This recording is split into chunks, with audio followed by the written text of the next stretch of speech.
Hi, this is Denise Matthew. Hope you're doing well. Back again for another week of the transits.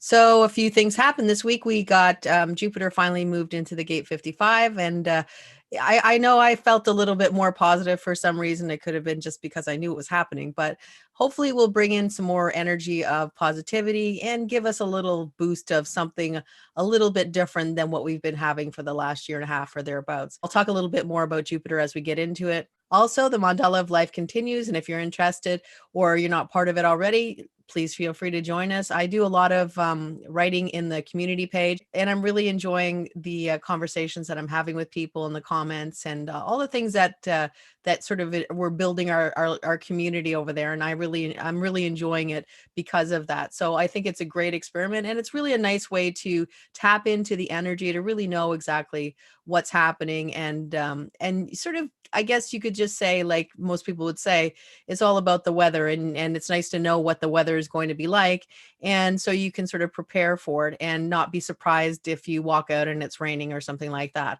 So that's kind of what the whole point of it is. And other than that, we've got a few things happening this week. We have Mercury going retrograde at the end of the month, and I'll talk a little bit about that because it's going to be spending most of its time when it is retrograde for almost a month and a half in 3 specific gates. So something to look at. So we'll be doing a lot of work on those gates, and I'll talk about that as we go through. So let's get started. So right now we have the sun in the gate 8. The gate 8 is individuality, and we continue on with a lot of individuality. That seems to be the theme that we're going through with the mandala. And when we're talking about the gate 8, this is really a social, creative role model type of thing where you're actually just being yourself, but you're being yourself through your creativity. It is a little different than something like the 1222, which is, it is a social channel for individuality. And you don't, like, usually with that energy, it's more of a personal endeavor. It's a personal experience. And if people don't understand what you have to deliver, then that usually is okay. But with the gate 8 and would be the whole channel, the 1-8, generally you're interested in being accepted by society as much as you want to be accepted, I would say. Not necessarily that you want to be assimilated. You still want to maintain your identity. But on the other hand, you still want to have some ability to contribute, basically. And that's the whole point of it. You want to contribute some part of who you are, to show the world some part of who you are, because the whole point of individuality is to somehow penetrate the collective, because that's where everything happens. We always have to go to the collective in order for anything really to get done, or any real changes or mutations to really show up. But the thing about the collective is it is very choosy. They have a pattern. It's all about, let's keep the pattern. We know how it works. Let's kind of stick with what works right now. Why do we want to change it? And so when you come in as an individual and you want to change something, or you want to bring a mutation in, or something brand new that nobody's seen before, of course there's going to be some pushback, because they feel the collective, and we're all part of the collective, to be honest. I mean, we all usually, almost everybody has some level of collective energy, individual energy, and tribal energy in their chart. I mean, sometimes they're heavier on certain aspects, but ultimately we all have some level of we usually do. I can't say it for sure, but for the most part, we usually have a little bit of everything. You really have to prove yourself to the collective that this is worthwhile. And because of that, there can be some level of rejection, especially with the 1-8 though, because the 1-8 connects the throat center to the identity center. So when you're speaking about the things that you want to sort of talk about, you're speaking from the depths of who you are, your actual identity. So if people sort of push back on that, or they reject it, or they don't want to hear what you have to say, I mean, that can be quite damaging to who you are, and maybe you won't want to talk again. The key with this energy is always to understand that all these channels that don't have a motor at all. So if we look at a body graph here, we can see that this would be the 1-8 in the center. And we see that there's no motors. This is just one channel. This is the identity center, and this is the throat center. We talk about a motor that is directly to the throat, or something like that, or gives energy to manifest, or gives energy to be able to just speak what's happening. We could look at the 3635, which is happening right now, where we have the solar plexus going directly to the throat. So that's a motor directly to the throat. That would be a manifesting channel, the 1222 as well, and also the 2145. They're all manifesting channels, and also the 2034, which we're going to get into a little bit in a few seconds. So ultimately, these are all energies that we're talking about that have motors, but a lot of energy within the body graph is projected energy. And I've talked about this before, but sometimes it's good just to revisit the subject, just so people know that, we talk about projected energy.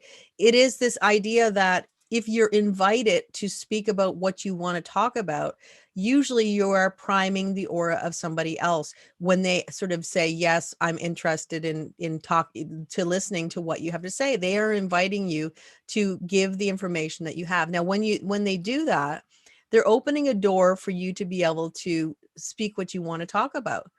That doesn't mean they're going to love what you have to say, but they'll be as open as they can be. And ultimately, that's what you want.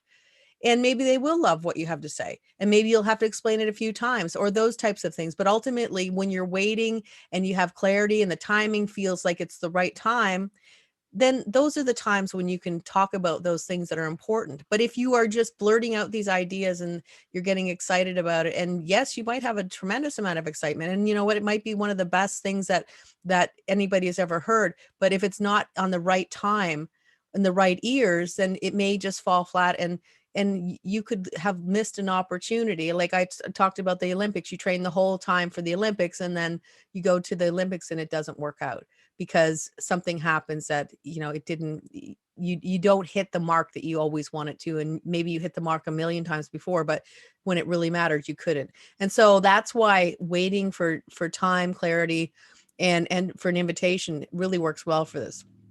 Another interesting thing about this energy is that, it is about this recognition of your talent and recognition of your contribution. The contribution that you give is not something that you have to hang around after. So in other words, you could work with people and then be done with that whole set and then, kind of move on and not work with them anymore. And that's completely normal with this energy, because we have to remember that as an individual, there's this need to maintain who you are, to not actually be assimilated into the collective, to be your own entity within the collective. For the most part, an individual wants to be who they are. They don't want to be anybody else. And truly, that is the best way to express yourself, to always be fully authentic, to not try and be like everybody else, because that the key with this energy is that you may not be the most talented, you may not be the best in what you do, but when you come with this full authenticity of who you are, then that's when you're noticed, because people, there is nothing more reliable that people will sort of flock around other people. When someone is speaking from their truth, they're speaking from basically who they really are. They're not trying to make themselves to be someone who they're not. Immediately, people trust that person because they know that you're not lying. They know that you are being authentic, and authenticity is really, it's like a flower to a bee. People want part of that, you could say. So ultimately, with this energy, it's all about being who you are, being yourself. And when the timing is right, you have your invitation, then there's big strides that can happen with this energy. And I'm sure that, there are people who have had to deal with the downside of having to want to explain yourself and then not having the invitation and sort of being shut down. But to allow yourself to go through the right methods, try it out, see if it works for you, see if you can step back into the collective and say your piece and basically show the world who you are. And because it's important, because the whole point of individuality is to change the patterns. We need to change the patterns. If we do not change the patterns, we will just always be the same. We will not evolve. And ultimately, that's what we're here to do. We are here to evolve and continue to change. And that's what this energy is all about. And we have the Earth in the gate 14 now. This is going to bring some level of luck. And we also know that not only does it bring some level of luck, but it does connect to the gate 2. So the gate 2 would be the pedal, you could say, and the gate 14 is the power behind it. So if you have a gate 2, you really might feel this energy as in, oh, you have more energy to actually get some things done. If, for instance, you don't have a defined sacral, When the gate 14 transits to your gate 2, then that's when you're going to have a full channel. That's where you're going to have sacral energy, and it can give you more of that power and energy to do what you want to do. So it's something to experiment with the energy. Usually there it can be some level of luck happening, and that can happen for all of us. So, maybe some more lucky breaks are happening, or things are, or like, even you could even say that maybe you're not necessarily winning the lottery ticket, but maybe something happens and there could have been more repercussions to what happened, but it ends up that it's a lot less problematic than it could have been. So those could be the lucky breaks that we have. And those are, we don't always look at those as, oh, that's a lucky break. Sometimes we can see that there's positive things within something that looks bad. And I think that if we see that there's a lot more beauty in the world, because just because it's not, like I said, a winning $1 million or getting an all expense paid trip to somewhere or something like that. There's so many lovely little things that we can find in the world that just kind of light us up if we really want to open up our eyes and look. And truly, if there could be some super lucky breaks that come as well. But from the most mundane perspective, it could be this idea that you do have more power and energy to actually start getting more of those things that you've sort of been wanting to get done, but you just didn't feel you had the energy to get going on. So that could be the case. And that can happen for, like I said, for anybody with a hanging gate too, but everybody might be able to feel this energy. So just feel into it and see what it feels like to you. On May 21st, we have the gate 20 being transited. Now the gate 20 is one of the oppositions. And we talked about the 2343 or the 4323 already, where basically the way it's set up on the mandala is that they're exactly opposite each other. All the gates, because of the way it is a circle, there's always going to be an opposition of the particular gate. But only 3 of all the oppositions actually make a full channel, and the 20 is one of those, and it makes a full channel with the 2034. So when we talk about the 2034, we're talking about an opposition, and immediately we start to think about this idea that it is more common, because as soon as you have, for instance, the Earth is going to be transiting in either the 20 or the 34, then you're always going to have the opposite. So that would make the full channel. And the same likewise for the sun. So a couple times a year, you're going to be having the full channel, and anybody born in those times will have the full 2034 featured in the Cross of the Sleeping Phoenix. It doesn't necessarily always have to be the Cross of the Sleeping Phoenix. There are other configurations that have this whole channel within it, within the sun and earth, but ultimately it means that it's more common. And when a channel is more common, we know that it does play more of an impactful role in the collective. We also do know that the 2034 is part of the new energy that's coming in 2027, and that is, of course, the Cross of the Sleeping Phoenix, and that's going to be the 2034 and also the 5559. I'm not going to get into that right now, but just to talk about the idea that they do work hand in hand, these energies. Now, the interesting thing about the gate 20 and also the 34 is they are part of the integration circuit. Now, integration circuit is a very small, just 4 different gates, and it really talks to the idea of survival of the self. And this is probably some of the most individual energy that we can actually find in the body graph. I mean, there's a lot of individual energy. I'm not denying that, but this is even more. And this is all about it is about the I.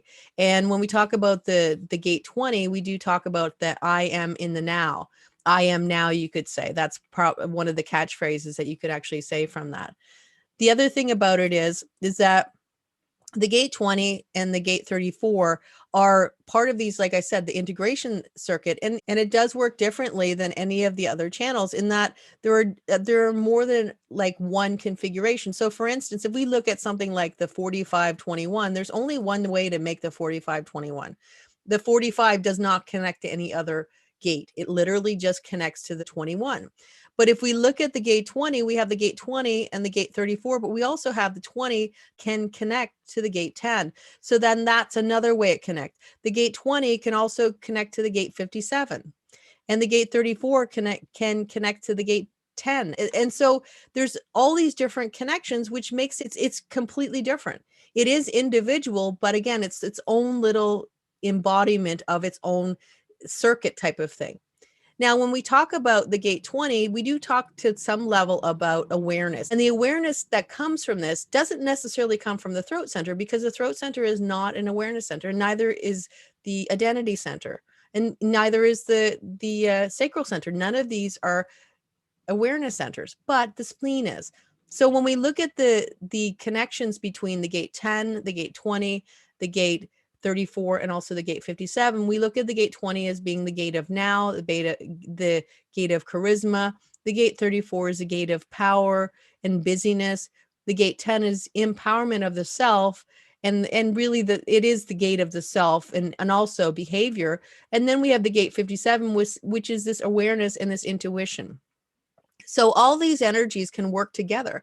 The awareness that comes from the gate 20 is coming from the gate 57. That is an awareness aspect of it. So that's where the awareness comes, and they all sort of link in. Now, that's why when you have a particular configuration, the 3420 or the 1020 or the 3410 or the 5720, any of those configurations, when you're having a transit of one of the other gates of the integration circuits, it can really feed into your energy. So it's something to really keep an eye on when that's actually happening. So if the gate 10 is transiting and you have the 3420, then you might notice that it's changing your behavior in a certain way, or maybe you're feeling more, something's connecting, something's clicking a little bit more, especially for the 3420 if the gate 57 is being transited, because that can really give that impact of the awareness that sometimes is not necessarily found within the 3420. The 3420 is a very powerful energy. This is raw energy. This is basically, when you carry the 3420, you are somebody who can do what other people can't. Basically, what you can do 10 times the amount of work that other people can when you have the 3420. This is just the power of this energy. This is raw power that it's just always about being busy. It's always about doing. Now, if you don't have the awareness of the gate 57, maybe you don't know when to stop. Maybe you can burn yourself out. Maybe you go way beyond your capability. And that's the whole key, because we are human. No matter what power we have, it's not limitless. We always need to sort of slow down. So in other words, when you have the 3420, you could be the type of person that, you're ready to work hard and you just want to get things done, and yet other people can't keep up with you, and there can be some level of frustration. Now, there can be a bullying with this energy. Nobody's, that's the low side.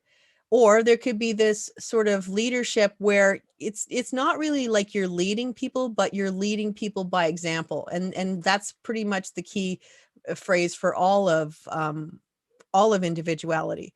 The key word actually for individuality, if we're looking at keynotes, would be empower. So empowered busyness, when you have, or empowered power, that those are the kind of keywords that you would think about. Empowered busyness. So when you're busy, you feel empowered, and when you're empowered, you make other people feel empowered by your busyness. I mean, that's kind of what it could be. And then when we talk about the gate 20, it's empowered being in the now, empowered contemplation. And, again, it's always whenever you feel empowered, other people feel empowered by the concept that you feel empowered. And that's pretty much all of it for all individual energy. Now, for sure, there are definitely people who have hanging gates, who have the gate 34 or they have the gate 20. Now, you might feel when this transit comes in, you might feel that full connection where you feel like you have more energy and you feel like you have more power. The key here is that this is raw energy. This is energy that really can get a lot done, because you literally have the sacral connected directly to the throat, which means it is the most powerful motor in the whole body graph, directly connected to the throat. So there's a lot of energy there. If you normally don't have a defined sacral, now you're going to feel this energy. And what Ra Uru said was, this is really powerful energy, and you can be busy and those types of things.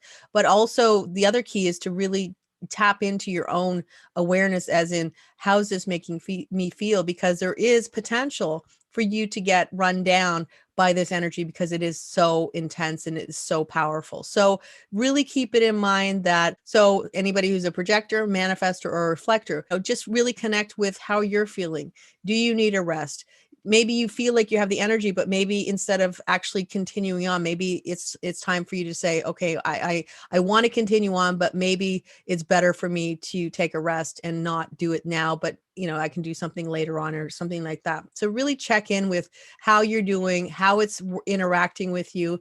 And because like he said, it is very powerful energy, and you really, you want to be able to enjoy the energy as much as you can, and not get run down by it. So again, very powerful week, lot can get done, a lot of busyness, and that's probably what we're going to hear a lot about. A lot of people, like, they're very busy. Oh, I have this going on. So we might have an extremely, as of for the most of the week, we have the sun in the gate 8, but by Friday, this is when this energy is going to show up. So just something to keep in mind, and we're going to have it for about just under 6 days. So really take care of your energy. And even if you're a generator type, this is not energy that you're used to, and it's okay to decide that maybe even if you feel like energetic, you can take a rest in between, and continue to do whatever you need to do. Maybe a week when a lot of projects might get finished, or a lot of physical things might get finished. And right now we have Mercury, and it's slowing down. And we were talking about a couple of weeks ago, that it was starting to, we were going from basically 3 gates a week to now we went down to 2, and now it's even slower. So this week we have the gate 45 being transited.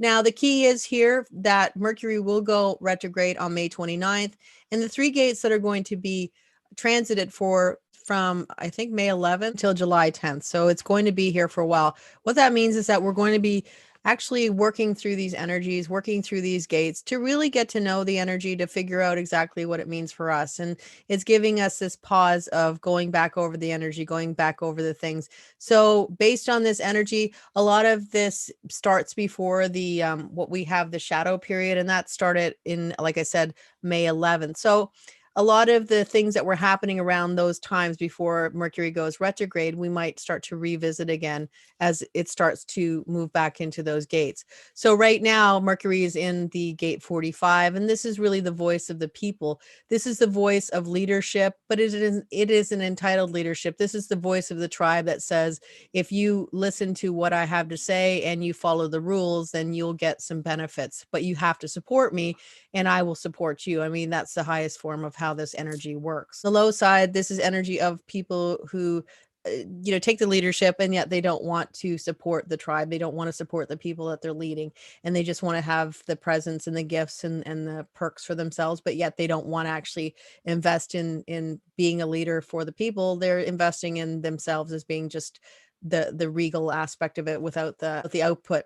From a mundane perspective, I think that we might actually be seeing a lot more out in the world, in the media, basically those types of things. We might see a lot more talking about royals of any kind, and that could be of any sort. There's less royals in the world nowadays, but I think most of us know the UK, and also there is Thai royals as well. But ultimately, we might hear a little bit more about that, or we could also hear about people who act in a very regal way, or people who embody this energy, who are in leadership roles, and they could have it in their chart, or they could just be somebody who sort of embodies this entitled leadership role. Like I said, it is about this idea that you are supporting the people that are supporting you. It is a win-win, as opposed to a one-sided endeavor. So this may mean that you might decide you might be a leader, but people are going to call you out if you're not necessarily supporting the people that you are leading, those types of things. This does also talk about teamwork and really the tribal need to work as a group. And the key word for tribal energy is always going to be about support. So whatever energy we're talking about, like I said, the individual is about empowering, the tribe is about support. And then if we talk about the collective, we're talking about sharing. So those are the key words. So whenever you have a gate, if you have a name of a gate or a keyword for a gate, so you could always add those too. So we could say, supported leadership that is supported, and it's supported in a two-way street. So that's what we could be seeing. And this is, like I said, energy we're going to be going over again and again. So could be really something that's impactful or showing up a lot everywhere you look. And it might even be just in your office where people are abusing their leadership, or people are being wonderful leaders, and they're actually supporting the people and saying, you are a part of my team and I'm going to be there for you no matter what. And that's kind of the highest expression of this energy. So we see that Mercury is going to be in there for a while, because it's in there from the 18th right until the 23rd. And like I said, it's slowing down considerably. And on the 23rd, we have Mercury going to the gate 12. And this is an individual energy. So this is a completely, if we notice that the three energies that are going to be transited, just based on just the way the Mercury is retrograding, it is an individual, a tribal, and also a collective energy. So it's kind of interesting. We're going to have a little taste of all those energies. So the gate 12 is half of the 1222, and we don't have Neptune in the gate 22. That's moved into the 36. So that's going to be making a channel with the 35. So we're going to have a lot more of the 35, 36 collective experiential energy, where we're really trying to learn new things. We're trying to get new experiences. It is an abstract energy, and abstract is all about start where you are and just, see how it all goes. But if I get back to the gate 12, this is half of the 1222. So if you have a hanging gate 22, you might find that you have more energy, or you might have more passion for what you're doing, because the gate 22 connects to the emotional center or the solar plexus, and it will bring a motor directly to the throat. So what that could be is it like a more passionate, energetic energy.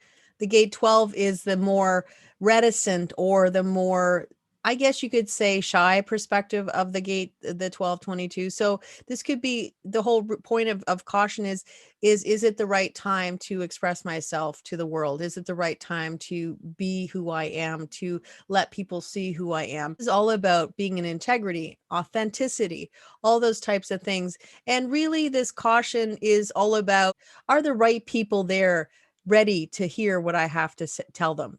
Am I wasting my time talking to people who really don't understand or don't want to understand? So there is this caution about, who am I going to share with that is actually worth sharing with? And that's where the caution comes from. So there could be more of a drawing back and not necessarily speaking what you want to say. It really is about finding exactly the place in the middle where you're speaking what you need to speak, but you're also holding back when you feel that it's right. And ultimately, any of the individual energies, there is some level of melancholy built within them. You have to sort of really feel like you are in the mood to do things. And if you try and push yourself to kind of do stuff, especially if you have the whole channel, the 1222, if you try and push yourself to do stuff and it just doesn't feel like it's the time for you, then usually it doesn't work out as good as you want it to, because you definitely kind of need to feel it. You need to feel it to actually be able to bring it to the table. And when you feel it, you can really be impactful. But when you're not feeling it, you can just like not be bothered to try. And that's just part of the energy, because it is an individual energy, and you just have to be authentic to what you are feeling in the moment. Those are the types of energies we could be talking about. Maybe people are just saying, yeah, I just want to kind of take my own time and talk to the right people, and maybe people like don't hear me the way I want them to, and I'm just going to take the right time and wait until everything feels like it's the right time to speak up or to do what I want to do. And of course, there's all this creativity that can be built into any of these individual energies. So if we get in this melancholy, this could be a time to really tap into that creativity, to really start to do those things that you wanted to do. And creativity, as I always say, is really, there's no specific way to do it. Whatever feels good to you, whatever you like to do, is perfectly fine. And if that means you're out roller skating and you're expressing your creativity by moving your body, then that's perfectly fine. Whatever feels right to you. It doesn't have to be painting or singing or dancing or any of those things. And if you like to do those, and those are wonderful things too. And one more thing to remember is that when this energy, when you are in the mood, when you have the gate 12, you can be very articulate. You can say what you want to say in a very smooth way, in a way that people want to listen to you. And it gets back to this whole concept of authenticity, integrity. And when you have that authenticity and you just are being exactly who you are, then that's when people want to listen to what you have to say. And the other gate that we talked about last week is the gate 35. And again, that's going to be one of the three. So this is talking to the idea that we might be talking about new experiences that we want to have, the things we want to do. Now, the thing about the 35 is that you've sort of seen it and done a lot of it at this point. So this could talk to the idea that people are planning more. They're more careful with what they want to actually be doing. It will hook into the 36 because Neptune will be in the 36 until I believe July or something like that. So it will give us the full channel, which is more of a balanced energy as opposed to just like one half of the energy. So this is really making plans to decide what exactly do I want to do. And we could also hear in the media of people wanting just more experiences happening, people actually doing more. So I think that this really kind of feeds into the concept of we are in North America getting into the summer phase, and we have to think that last year was a summer of pretty much not doing a lot of stuff compared to what we have potential for this year. So this could be that we're hearing more about what's happening in the world, people starting to pick up the old things. And if we know that abstract energy is from the past, we could look at the concept that things that were in the past are starting to ramp up or start up again. I actually saw in the news that I think Broadway is going to be starting up again in September. So these are the kind of things that we can actually start to hear happening now. So there's new experiences that are being opened up. And this is something, and I think that when we get the 35 in the full channel, that balance, it'll be more of uh, basically not jumping into things, more of a planned, executed kind of idea as opposed to just jumping in and let me do anything I can and that type of thing. People are thinking about how am I going to do this? What are my plans and those types of things. So this is what we might be feeling a lot of with Mercury retrograde. I'll talk about it as we go through, but feel into it, see what it means to you. What kind of themes are you reviewing and revising? Because we know that with Mercury retrograde, it is about this idea of going back over things again, picking up that, for instance, if you've written a manuscript and picking up that manuscript and going over it again, or some project maybe that you left and you want to get back to, and just going over it again, and maybe infusing some new ideas that look like better because it's you've given it more time to settle, and now you have more concepts of what you want to add to it. Now we have Mars in the gate 53, and we talked about this last week. It's really these calculated new beginnings. Now, the thing about Mars is it's a fast energy. It's like let's get her done, just move forward. You might have this urge to really jump into things, to get things started and those types of things. And that's perfectly fine. But a calculated plan will really work better to your advantage, because if you're just jumping in and you're not really making plans as to how it's all going to work out, I always think about this, where you put a bunch of seeds in and then they all sprout and then you really don't know what to do with them. Like, you don't know, like, I don't have a place to put them. I don't have pots to transplant them. So instead of doing that, you plant the seeds, you have bigger pots so that you can transplant them. You have a plot of land or a pot outside that you could make it, you could transplant them so when they get bigger. So you have a full plan as to, well, I'm going to do this, and then after that I have plans for this. And of course you can always change the plans as necessary, but having some sort of a game plan with this energy is really helpful, because it is a cyclical energy. It's one of the formats. So once you get on that energy, once you get on that treadmill, you're pretty much stuck on that treadmill until it completes. And for the most part, we always want to have something of value when we actually put the effort into it. And if you're not planning ahead and it doesn't really, you have nothing, like, it is abstract energy. So yes, there's no trouble with not having every single plan laid out, but having sort of an idea, a generalized idea where you want to go with things will give you a lot more to work with, as opposed to just like saying, oh, well, I'm just going to plan a bunch of stuff and see what happens. Well, you could do that, but it may not work necessarily like you want to. And if that's completely fine with you, then do whatever works for you.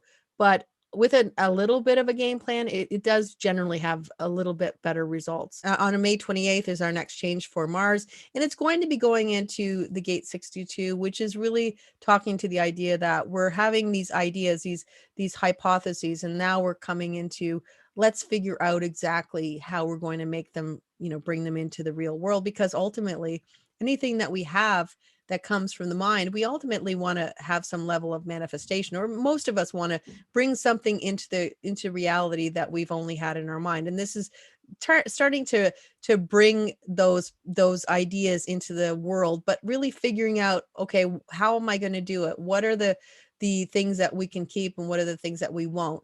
There is this level of being able to have this ability to make complicated things into something that's more digestible for a lot of people when you have this energy. So Mars in this energy could be a little bit more challenging, just because the idea is that Mars is fast and let's get this done and let's move ahead.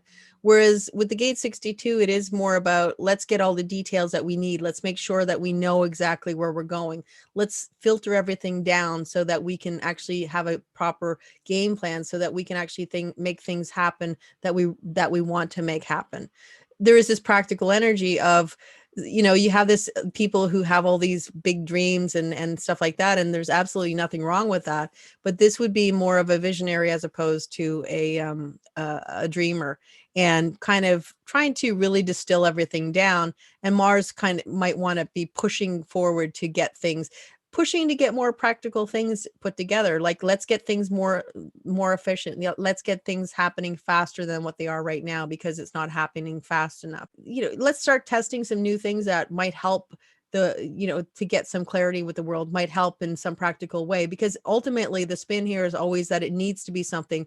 Yes, you have these ideas and these dreams, but what can we actually bring into the real world? What can we actually make happen? And there's could be this push and this assertion to make things. Don't have dreams, have real things that we can really bring into the world, as opposed to just dreaming about all the things that we could do.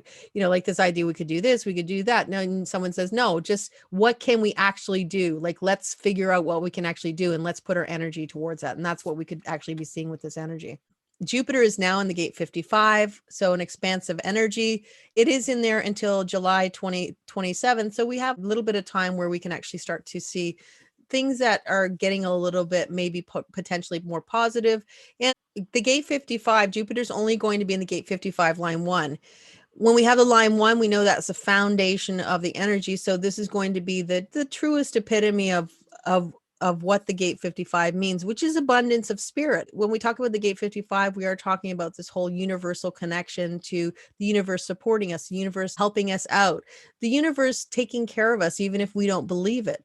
There's this idea that we can find the spirit, and it's all about, are we seeing the world as broken, or are we seeing the world as having potential? And I think with Jupiter, I think that we can get more of a positive spin, and maybe like see the world in a more positive way compared to maybe where we were a couple weeks ago, or even last year. So I think that it's infusing some level of more positive energy and seeing the world in a better way. But having said that, we still always have Saturn, and I'll talk about Saturn in just a minute. There is always going to be some moderation, but right now with Jupiter in Pisces in the gate 55, we know that Jupiter has more power and it has more fortitude, because it's in its own home, and it's going to always be more powerful in our own home. We all are.